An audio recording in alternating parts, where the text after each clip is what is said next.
We welcome those of you tonight who are joining us live. We welcome those of you who are watching recording of this later on YouTube. This webinar is being recorded and simultaneous Spanish translation is being offered as well. My name is Amy Genrich and I'm Executive Director and Publisher at Menno Media and its book imprint, Herald Press. Women Write is the title of our webinar tonight. And I'm joined by a panel of publishing professionals for this information-packed hour as we talk about women connecting faith and life through writing. Tonight, we're going to talk about the various aspects of spiritual writing, about how to build your author platform and presence.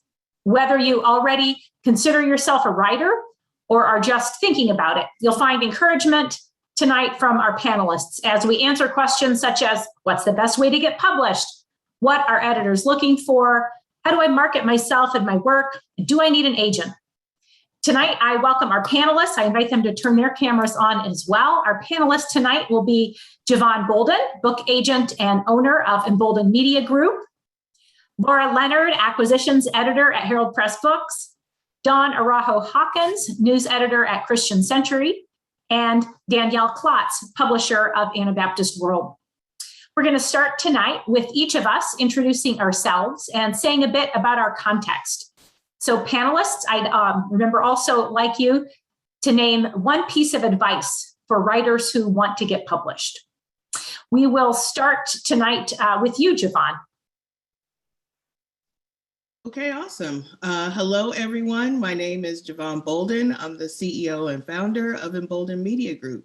And we are a publishing consulting firm and literary agency with, of course, one of our focuses is working with diverse authors and specifically authors of color. And I guess I can share a little bit about my background. I worked for 14 years as an editor, as an acquisitions editor and as a senior editor for children's nonfiction books, as well as adult Christian nonfiction books. So I'm excited to be here and looking forward to a great conversation. Oh, it's some advice, huh? I would say, you know, as you're thinking about writing a book and as you're thinking about building platform, all of those things, it can really feel overwhelming. It can feel like I'm just not a marketer. I'm not, all I want to do is write. But, a lot of what we do, especially the public facing things, ought to just be an overflow of our passion and excitement for what we have going on, what God is doing in our lives, and what we hope to see him do in the world.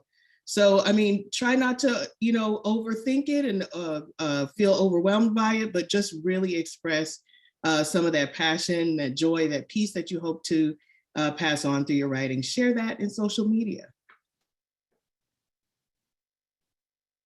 Hi, I'm Laura Leonard. I am the acquisitions editor at Herald Press, which is part of Menno Media. And I am based in Glen Ellen, Illinois, which is a suburb of Chicago. And I got into publishing through, actually, I was an editor at Christianity Today for a number of years before I transitioned over into the book publishing world. So I've kind of done a little bit of both sides. And an advice I would give for someone who wants to publish a book, I would definitely say, learn about different publishers' identities, become familiar, read widely and intentionally to understand what different publishers specialize in to kind of get a feel for where you would want to submit a book proposal, to understand the types of books that they publish and how your book might fit into the work that they're doing. Hi, I'm Donna Hawkins. I am based in Kansas City, Missouri. I work for the Christian Century, which is actually based in Chicago. So I am remote all the time. If you know anything about the Christian Century, it's a progressive Christian magazine, was founded in 1884. So a lot of history there. How I got into magazines, I have a degree in magazine journalism. I always wanted to work for a magazine as a writer or an editor. And that's basically what I've done. I've freelanced for a little bit, but between Sojourners, well, I guess it was briefly at an online publication, briefly 6 years. I was a writer writing about Catholic nuns because I've always wanted to do religion journalism at a magazine. And 2 years ago, started at the Christian Century. my piece of advice for writers, especially if you're going to pitch to a magazine, is to be specific, know who you are and what you do, and that will not only help shape your pitches, but help you know what magazine might be right for you. I'm Dani Klotz. I am Executive Director of Anabaptist World. I'm located in Goshen, Indiana. I got into publishing, well, I've been with Anabaptist World for a little over a year. We are a new publication after the merging of two historic Anabaptist publications, Mennonite World Review and the Mennonite had a baby, and it's Anabaptist World. And a little over a year now in publishing. We have a magazine that's printed 16 times a year, and we're an independent journalistic ministry. I, previous to Anabaptist World, worked at Mennonite Mission Network in their marketing and communications department.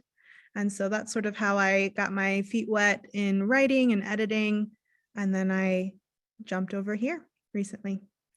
My piece of advice is to hold your, this might be controversial, but to hold your written work lightly or loosely, in the sense that you will be working with editors.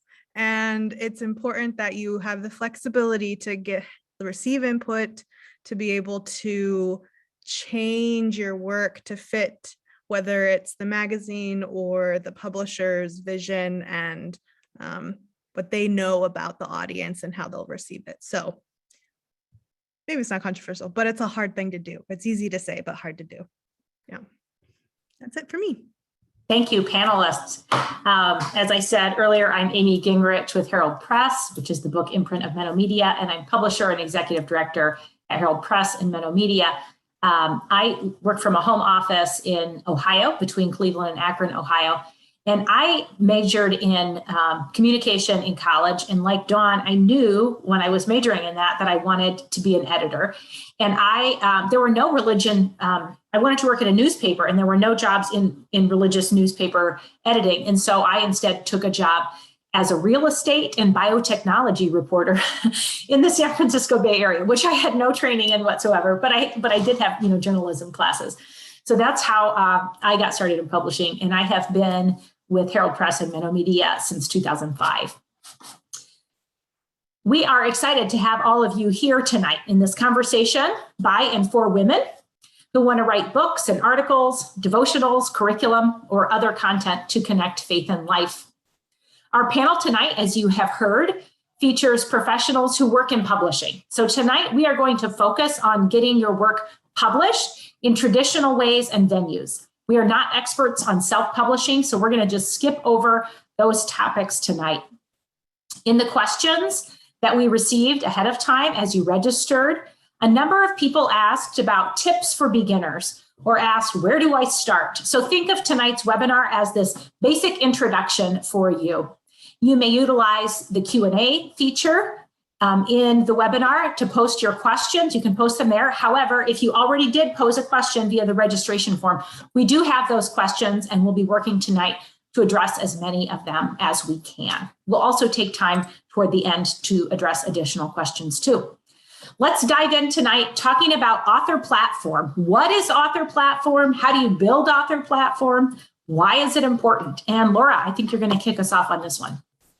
Yeah, this is a question that we get from a lot of authors, both in the proposal process and even after they've already signed a contract of how do I build a platform? How important is a platform?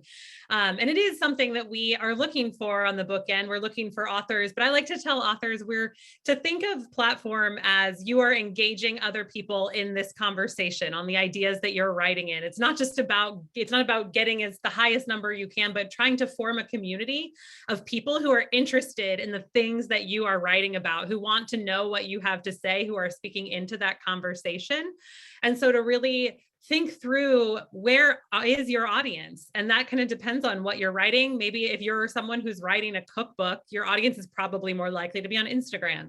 If you're someone who's writing about politics, your audience is probably more likely to be on Twitter. So going to those places where people who are having these conversations are, and joining in those conversations, building a community of people around you who really care about these topics. That's, as a book publisher, what we're looking for is, how are you already engaged in this work?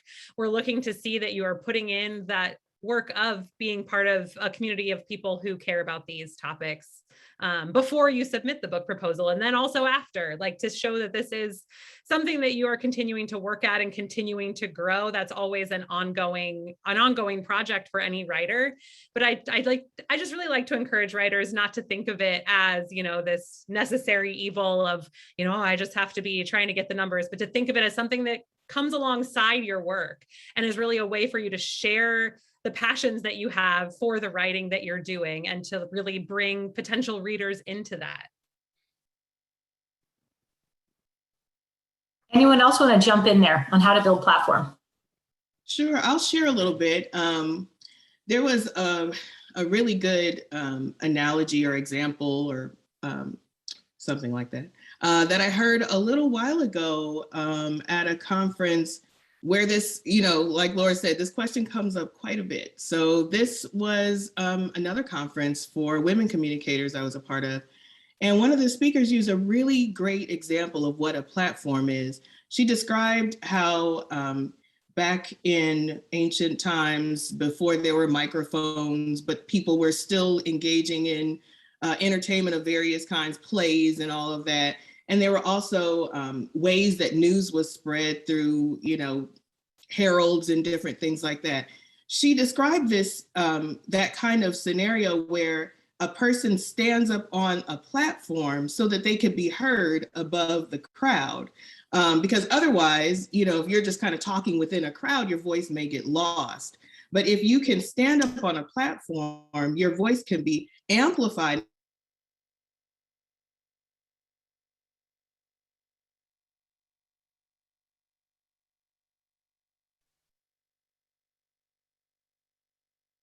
Stand on would be like your social media, would be your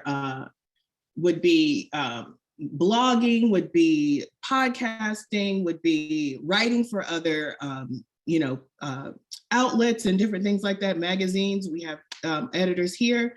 Those are different ways for you to be able to make sure that your voice is amplified and heard above the crowd. So I hope that for me that was a good visual example that I needed, and I hope that kind of gives a little bit of an explanation. I love that. I think it's a great visual example. I know some people are wondering, and we get this question sometimes at Herald Press Books, how much time do I spend working on cultivating my platform versus writing? Because I've got to get the work, I've got to get the writing done. Yeah, how to do that balance between the two. Anyone want to talk about that?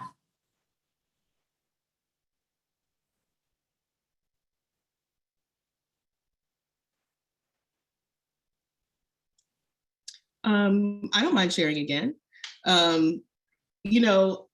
Yes, it's very difficult to balance those two things. I do some writing as well, mostly collaborative writing. And I've written a couple of books too. So I kind of share in that experience that many authors and new writers do. And some of the best tips that I've heard and have seen other writers leverage are social media calendars, are scheduling posts, because you absolutely do need that time to dedicate to your craft.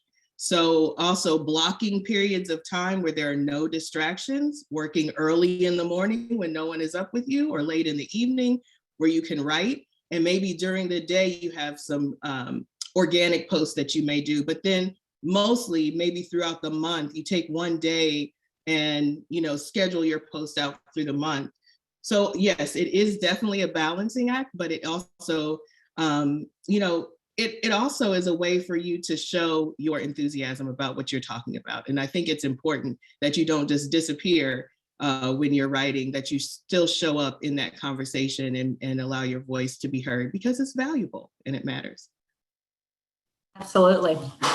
Next, we're going to talk about book proposals and magazine pitches. We'll talk first about book proposals.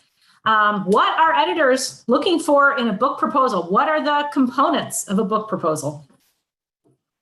Well, I'm going to start on that book proposal question. You may have noticed in the chat, there was a list of resources and links included. The one there for Herald Press, that has, at least for what we are looking for in a book proposal, that has our list there. So if you follow that link, you'll see more. But really every publisher, when you go to their website, will have a list of the things that they are looking for. And they will likely all be similar to what we ask for, which is, so that starts with, we at Herald Press have a proposal form that kind of asks some basic questions that, and we want an author to have thought through and put together for us, asking questions about, for example, giving us a quick couple sentence summary of what is your book about? Why are you the one to write this book?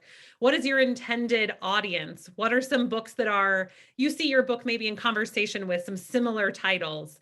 So asking those types of questions to give us kind of a broad view of this is how you see your project fitting in to the overall book landscape, to what Herald Press is doing. And then in addition to that form, we also typically ask for a table of contents, a one-page summary of your book, and then a sample chapter or two. So I know that was a question some people had is how much of your book do you have to have written already by the time you get to the proposal stage? And what we like to see is 1 to 2 chapters is kind of the amount. Is, sometimes people do bring a fully written manuscript, but I would say 1 to 2 chapters is really all you need to have to bring it to that proposal stage. So those are some of the materials that we ask for. As well as a table of contents. We like to see the table of contents with a 1 or 2 sentence summary of each chapter. That helps give us a broader picture of this is how you plan to work out this argument. So you might, a 1 to 2, the paragraph is great. That helps us really get the quick elevator pitch of the book, but seeing how each chapter is going to build into that and build out your argument is really, really helpful. And then a 1-page summary also gives us a little bit more detail about kind of what you see this book becoming. So those are the materials we are looking for in a proposal.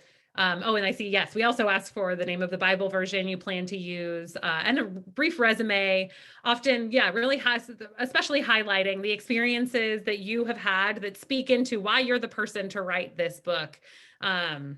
That can be really helpful for us because we're always looking for that fit as well of why this book, why this topic, and understanding how it connects to the experiences and the passions that you have. Absolutely. I just want to piggyback on what you said, Laura. A wise editor, when I first got into book editing in about 2009, said at a conference that I attended, it doesn't matter if they're your best-selling author, they still have to make a proposal.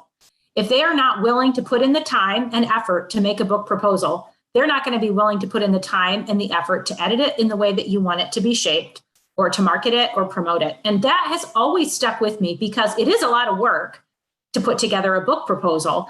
But I've said that again and again. Sometimes we get manuscripts that just appear whole manuscript in our inbox that says, will you publish this? But that author hasn't done the work of coming up with any comps, any of the things that Laura mentioned here. So yeah, book proposals are so important these days.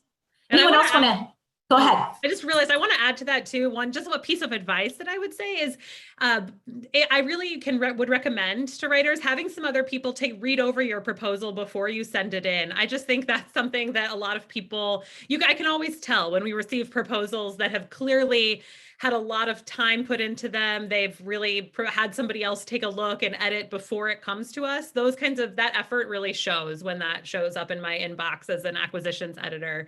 So yeah, I would just encourage you to really when you're writing a proposal, really think of it as something you want to put a lot of time and effort and thought into, because that is always evident when an author has put that time, effort, and thought into it. Anyone else want to touch on book proposals? Well, let's talk about magazine pitches then. What are magazine editors looking for in pitches? And I think, Dawn, you're going to lead us. Yeah, it's a little less labor intensive than a book proposal, but certainly not labor free, I would say. you don't just want to email an editor and say like, hey, I have this idea. Can I write this?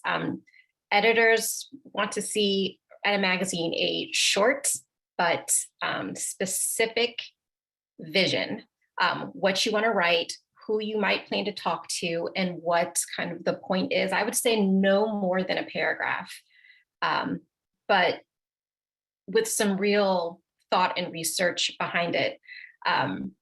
It's very important. I think the thing that probably irritates magazine editors more than anything are pitches that are not right for the magazine, like completely out of left. I just got a pitch today. So like I said, I write for the Christian Century, progressive Christian magazine.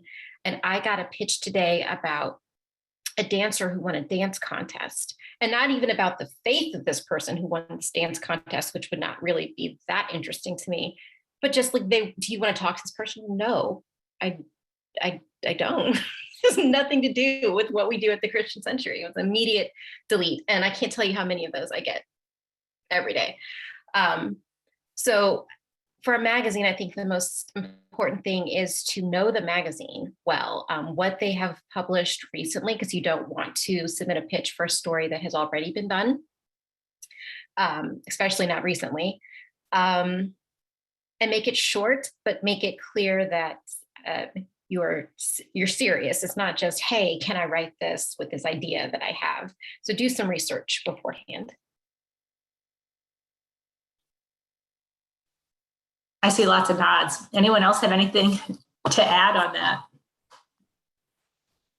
Let's talk a little bit about how to make your proposal stand out as well. And at what stage do editors want to receive proposal? We got some questions about this too. Do I send in my whole manuscript? Should someone have written, this is back to the book side, but maybe the magazine side too. Should I have written my full article, my full book manuscript?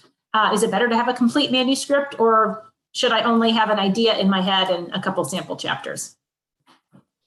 Yeah, well, I'll speak to the book proposal part of that question. Like I mentioned earlier, certainly having a really polished proposal is something that will make it stand out to me, to show, you know, that everything there's been the work put in on everything spelled right, formatted well, just looks like, you know, time, effort, care, attention has been paid to it.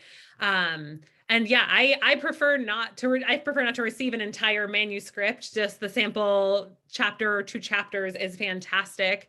I'm also this isn't true of every publisher, but at Herald Press, we are also open to, you know, even if you have, you know, I like to potentially work with authors at the ideas stage to kind of be open to talk through, you know, is this even before the writing has begun, if there's been a lot of work put in on that proposal form, to kind of consider, is this something that we would be willing to move forward with and look at sample chapters? I'm often open to receiving those as well. But like Amy mentioned, we want to see that it doesn't mean that form is something that gets filled out quickly. That's a form that takes a lot of time and energy and thought. So much of that book, so much of the energy for the book comes in that early stage as you're figuring out, what is this idea? How will it work? How will the chapters break down? How can I summarize it quickly? Like that work takes a lot of time and a lot of effort. Amy, can you remind me of the other half of the question? Now I'm blanking on the other half of it. Making your proposal stand out. I think you touched on some of that already too. And then, and I'll also echo what Dawn said in terms of understanding what the publisher is and what they publish. We have, you know, similar things where we'll get, you know, categories of books that are just not close to, we don't publish anything like that, or, you know, not understanding, like as Herald Press, we have an Anabaptist identity. So we don't publish only Anabaptist authors or only Anabaptist topics, but it needs to fit into that identity. And so showing some awareness and even addressing in the proposal of like, do you see Herald Press as a good fit for this book? So just really being aware of what the publishers you're submitting to, what is it that they do, thinking through, how does my book fit into what it is that they do, and communicating that shows that you have put that time in to understand what it is that we do and how your work could fit into that. Could I jump in and add? Yes, please. For book proposals for fiction and memoir do require the full manuscript, just so that the publisher, the editor can kind of see how the story is going to be worked out. That really matters. Spoilers are necessary, synopsis is necessary, just so that the character development can be understood, the plot, the arc, all of that. And all of that applies to memoir too, by the way. They're sort of written with that same,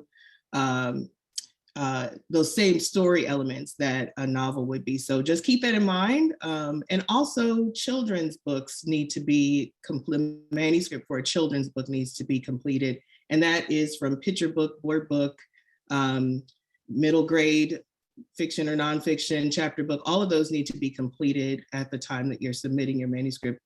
And even if you're querying agents, you can of course send a query letter very similar to the letter that Dawn was talking about. But if the agent asks for a full proposal and you're writing in any of those other categories outside of like nonfiction, you'll want to have the manuscript pretty polished and ready to go. Of course, there can still be things to work through, and your agent, depending on the process that you're taking, whether you're working with the agent first or you're working with the editor, they will most likely want to be working with you to help fine tune some of those elements, but they do want to see that you have memoir, fiction, children's books pretty worked through. Great advice. It's come up here a couple times now talking about fit. So talk about how potential writers, magazine article writers, or authors, book authors, how do you recommend that people go about figuring out what publishers to approach? And yeah, what are the steps you recommend for that?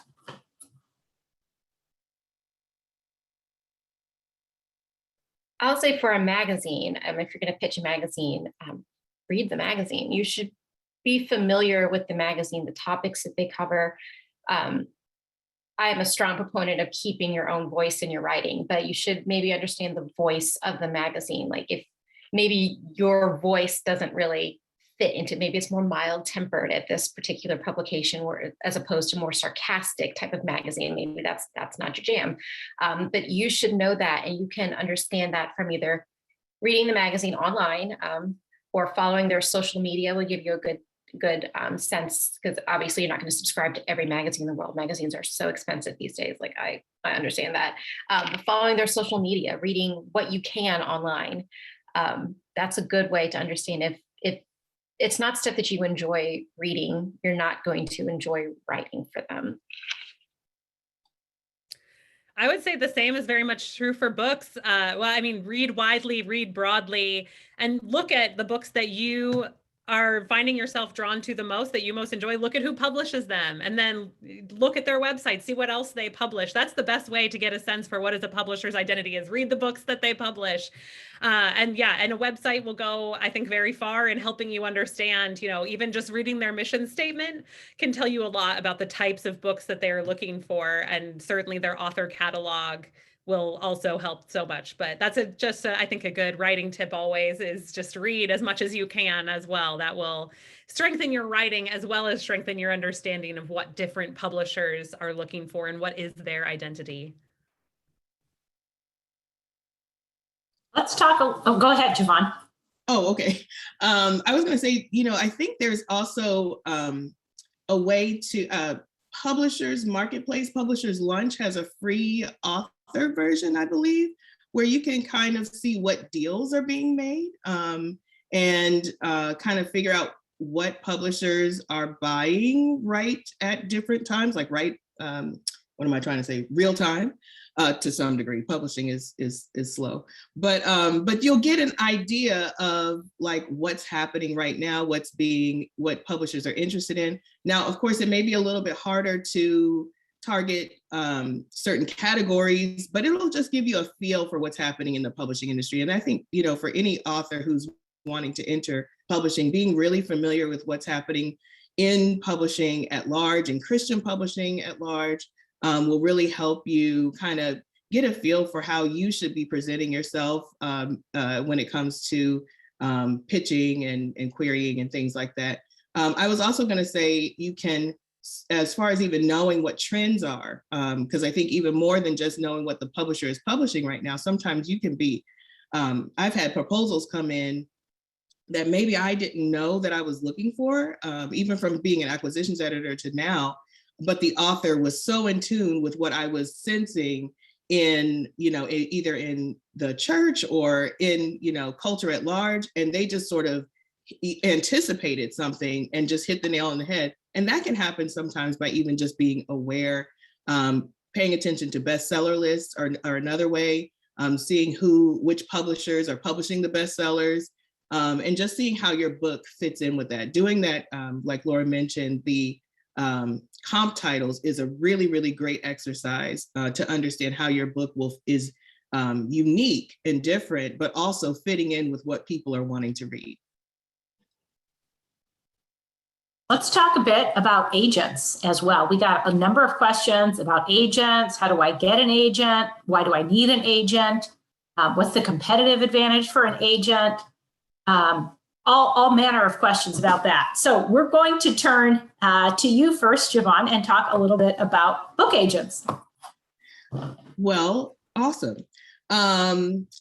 Agents, truthfully, you don't have to have an agent, but there are definitely publishers who will not consider a book proposal without an agent. There are publishers who do not accept unsolicited manuscripts or unsolicited proposals, but they do accept agented proposals. So that's one clear differential factor there. When you're trying to decide, especially if you're coming up with a list of publishers that you want to pitch to, and you see that they don't accept unsolicited manuscripts, either you're going to meet their editor out at a writer's conference and be able to, and the editor has a lot of interest in your proposal and they say, send it to me, or you're going to need an agent. So agents are really important in that aspect. The competitive advantage is, in my experience, even from working as an acquisitions editor to being an agent now, when I was an acquisitions editor, I did not always work with authors who were agented. And I'm going to just spill the beans a little bit, if that's okay. We're here to serve you during this hour. I noticed that unagented authors did not get the advantage of being able to negotiate the Farris deal for themselves, also in terms of advance and royalty breakdown.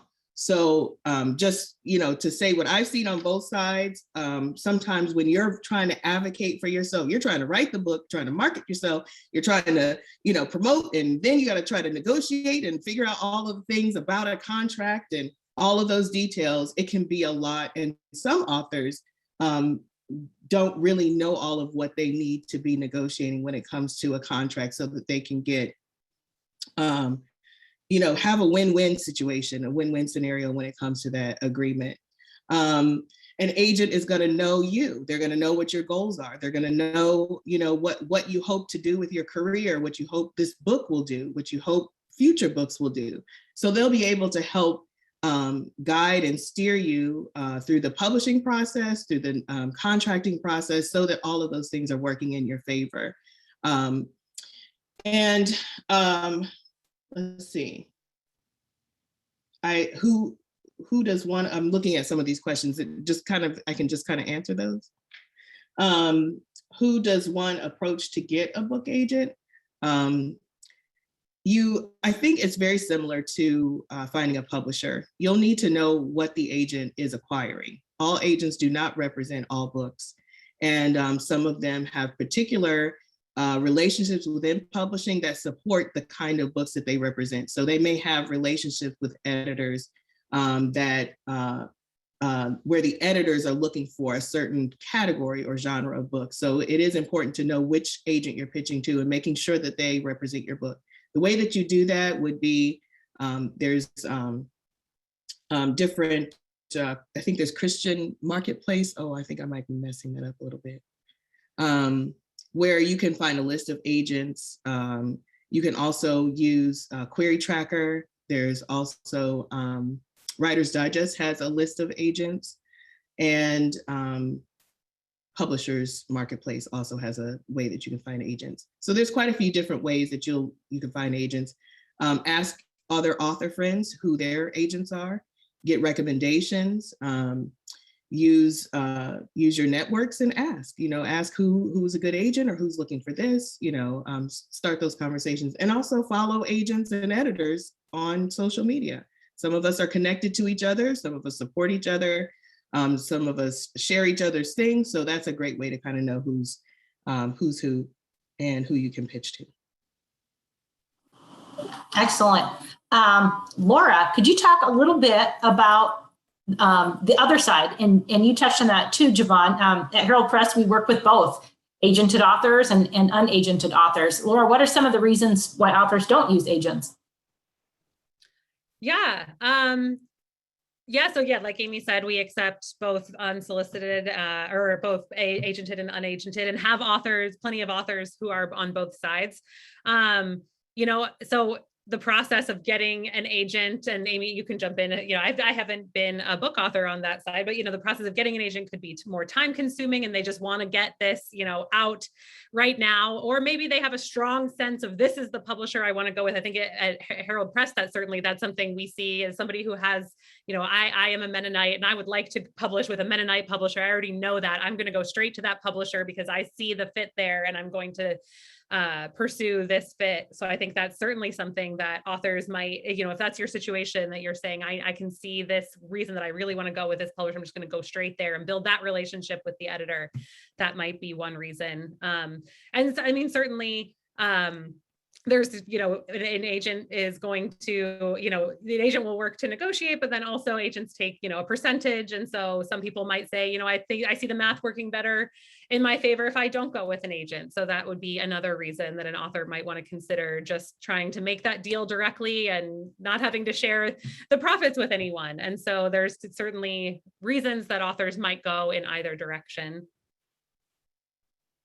And I think that I just would add to that, there's some publishers who will negotiate either way with a publisher or agent, and there's some who won't. Academic publishers typically, they have a set rate, and this is the rate for the series, or this is the rate for the monograph, or whatever it might be. And it's nice that you want a higher royalty rate than that, but we're not giving it whether you're agented or not. So, some of those kinds of questions too are ones to consider along the way. Let's talk a little bit about the role of editor. Lots of questions about what do editors do and finding editors and those kinds of things. So Dani, we'll start with you on this one. Sure. So I'll speak to my context, and I'm sure that there's differences in book publishing versus magazine or news editing, but I think the word that might apply to both is a refiner. An editor should be someone who strengthens the piece. I love what Dawn said earlier about knowing your voice and it being core, right? I think of the best editors can receive a piece and support that voice. That doesn't mean there won't be any changes. And I think that's what's always hard when maybe you're new, maybe you're not, but if you're submitting something that you've put your heart into, and then someone says, well, you gave me 1,500 words and I need 600, that can be really painful, but it's kind of part of the process and part of learning, okay, how do I tighten this message and keep my voice? And it's part of that process. And I think the best editors can do that, help the author's voice shine through, and be honest and kind at the same time. And it's a dance. And sometimes it's hard. Sometimes it's painful when you've worked really hard on those pieces. I think the best editors that I feel like I've worked with have been able to pinpoint where things need clarity, and also have been able to say, you did this really well. Because for anyone who's written, that this can it can have its ups and downs, right? Day to day. And you need that encouragement. And so I think a really good editor can be your cheerleader, as well as that, okay, let's take a step back. Let's see how we can tweak this here. And that's from my perspective of sort of news and feature editing. And of course, usually with books, you get more words. So maybe that's the way to go if you don't want to cut it down at all. So that's where I would start. I'd invite other people to jump in, but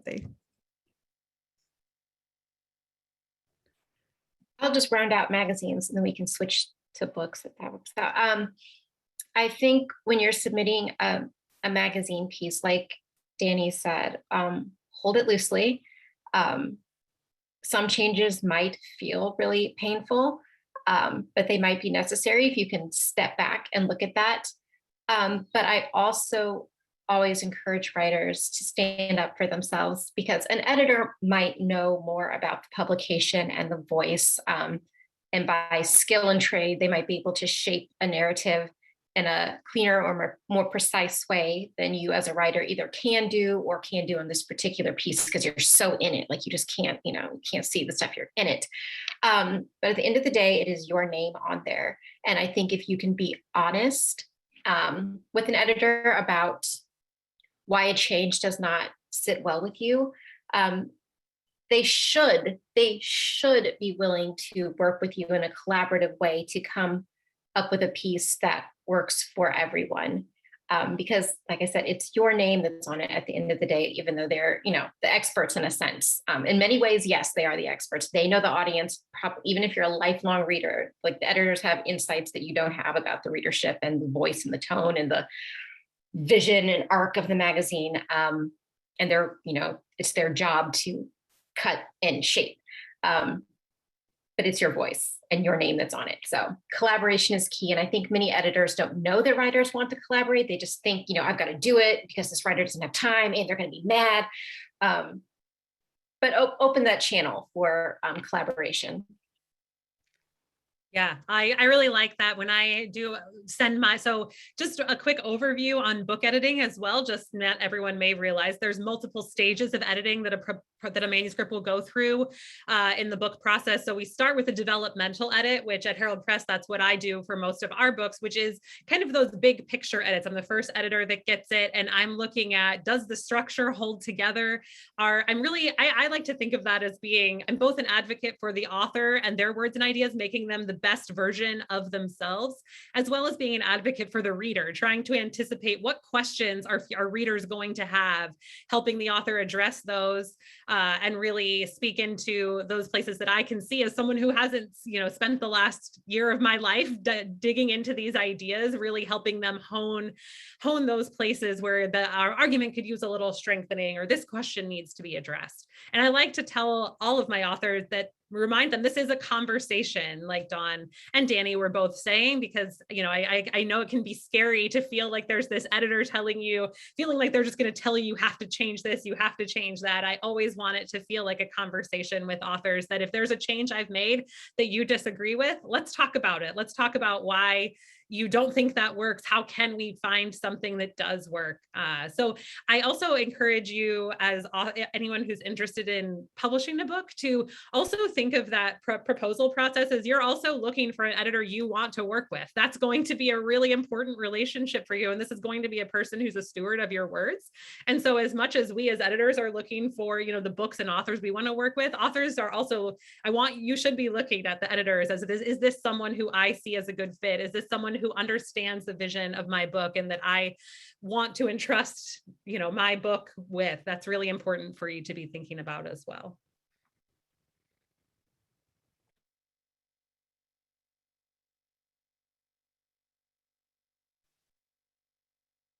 Anyone else want to weigh in on the role of an editor?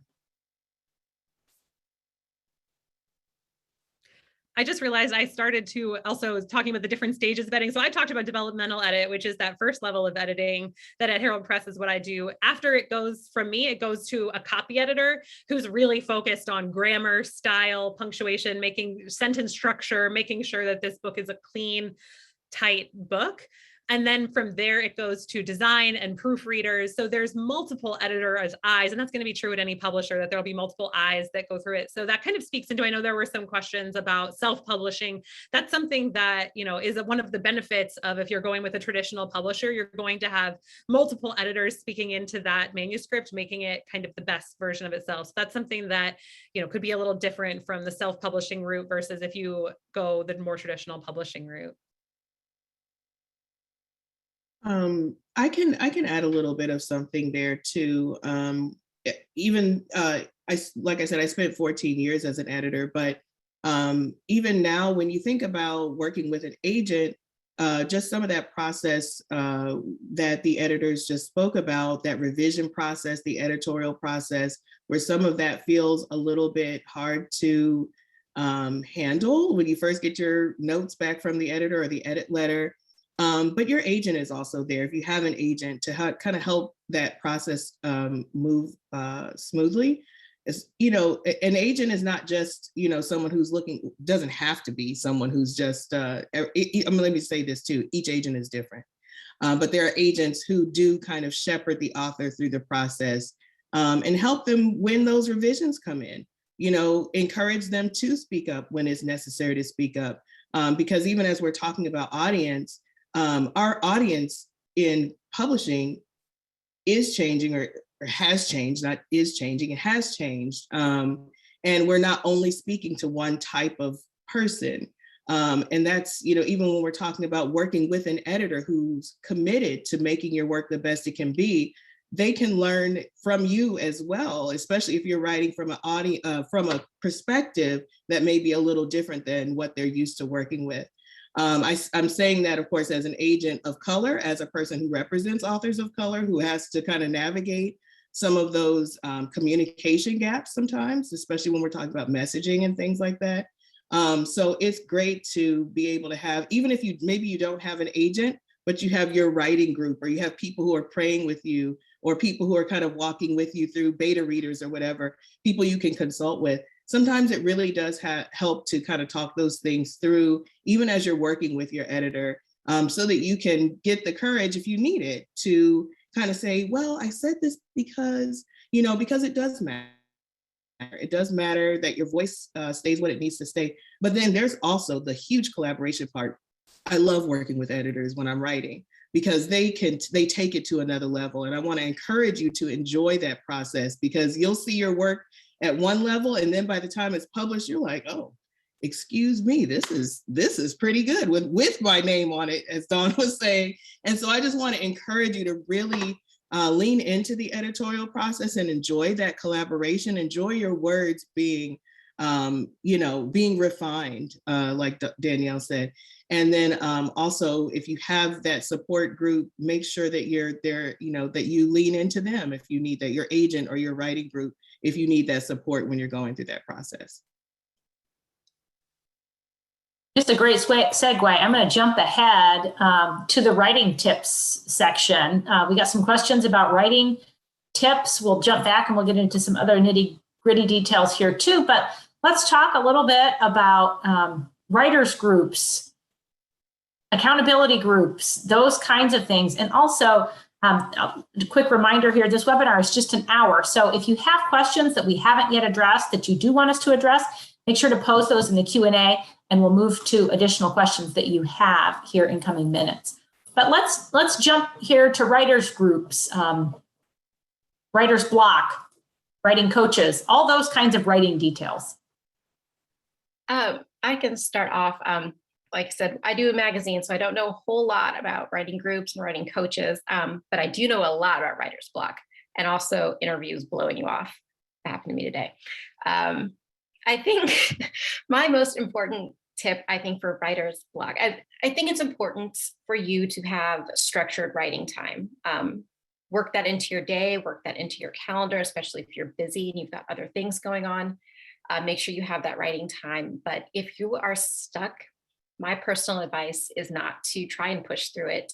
Do something else with your brain, and you will be surprised how just thinking in a different way and using different neural pathways in your brain will come up with exactly untying the knot that you were trying to untie. I always say I write my best articles in the shower.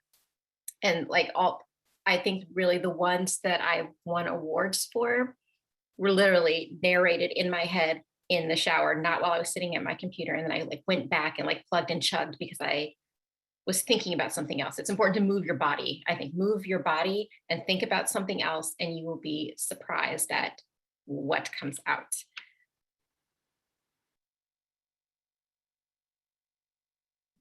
I just want to say, yes, take a walk, look at something else, color something, I don't know, do a puzzle, all of those things. And sometimes even if that doesn't work, just putting anything on paper can help, or the technical paper, just just starting sometimes is better than if you're just really, really stuck and if none of that works. But I think that usually works. Moving the body usually really gets things moving, but yeah. And if you have a good editor, you might be able to say, I'm stuck at this part. And that's what the editor is there to help you untie and fix.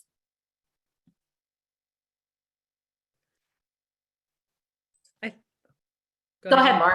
Oh, I was going to say, I see definitely being part of writers groups. I know we have authors who are part of writers groups, and I think just having other people read your writing and speak into your writing is so important. It helps strengthen you as a writer, makes your writing better, even prepares you for that feedback of being edited later by your actual editor, getting used to that process of sharing your work and being open to edits is just going to help so much with your writing, and just that helps build a supportive community too. I know I see multiple writers I know who are part of groups of women writers who, whether they're trying to publish books or do more writing articles, just having other people who get it, who you can talk to, who you can process with, bounce ideas off of. I think that's definitely something that's good to pursue especially in terms of longevity for writing. Having a community to come around you is just so valuable.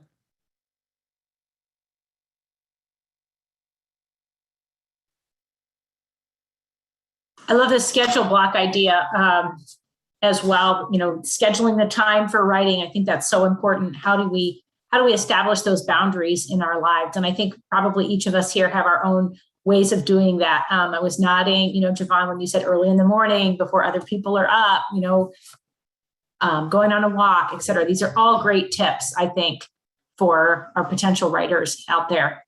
Talk about how to figure out people you can trust with your writing along the way.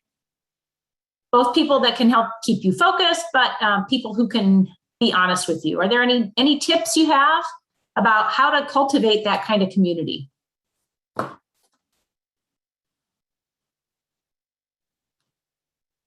I will say for me as a journalist, it was being a part of the Religion News Association, which is the professional group for religion writers. And I'd say my two career besties, Holly Meyer, who is the news editor for the Global Religion Desk at the Associated Press, and Kelsey Dallas, who is, she has a big fancy title now, but she's essentially the religion reporter plus some other fancy stuff at Deseret News.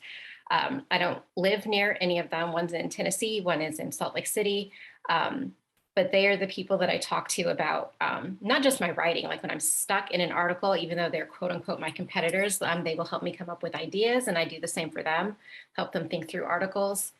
We also talk about, job stuff. Like if one of us is secretly trying to switch jobs, we bounce ideas off of each other. They're the people who are my references and vice versa. So for me, it was just finding a core group of people who do the same thing that I do and are passionate about the same thing that I am passionate about. Great idea. So I heard, as Dawn was talking, I heard associations, writers groups. There are quite a few writers groups for Christian women and just for writers in general.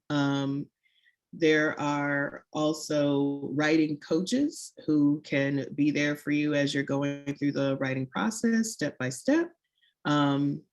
And there's even working with freelance editors, even as you're getting through the process. There's lots of ways to kind of get feedback.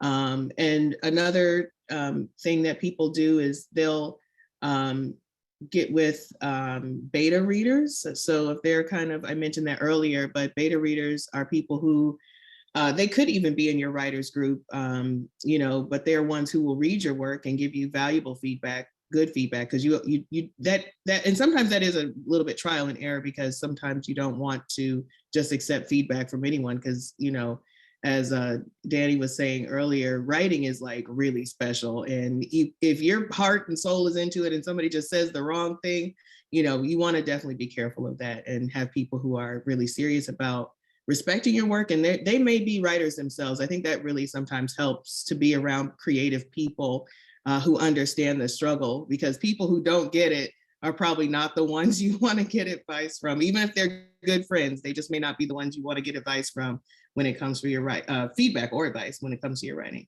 So those are just a few thoughts that I have. Oh, you can kind of find people too if you attend writers conferences. Those are great. Of course, we kind of haven't been doing those in person, but some conferences will have little networking parts of their conference, so you can connect with other people. But those are just a couple of ways to do that.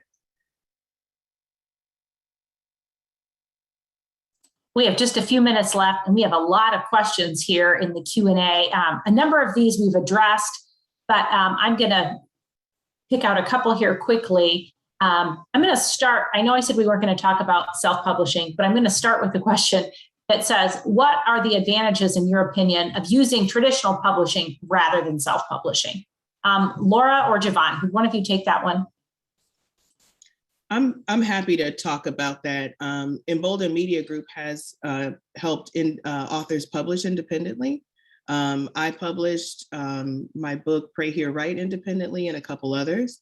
And there are advantages to both, and well, I don't want to necessarily say disadvantages, but I really think it depends on who you are as an author and what your goals are and who you're hoping to reach.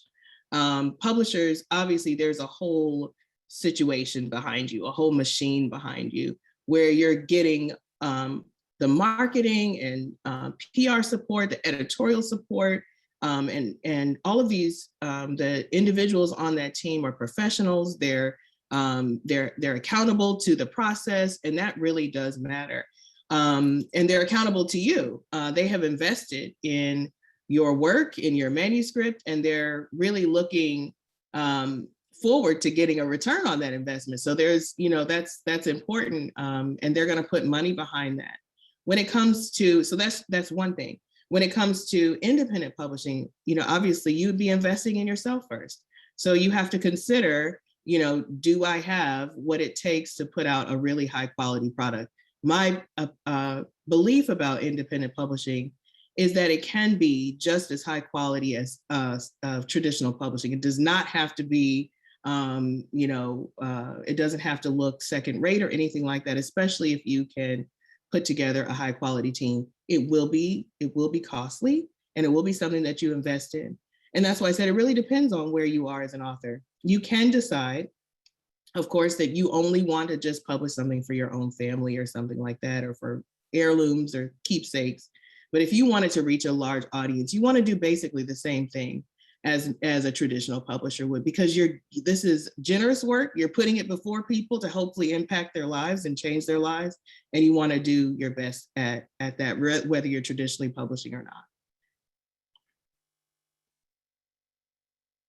All right, we are at the end of our time tonight. I just want to thank everyone for joining us tonight.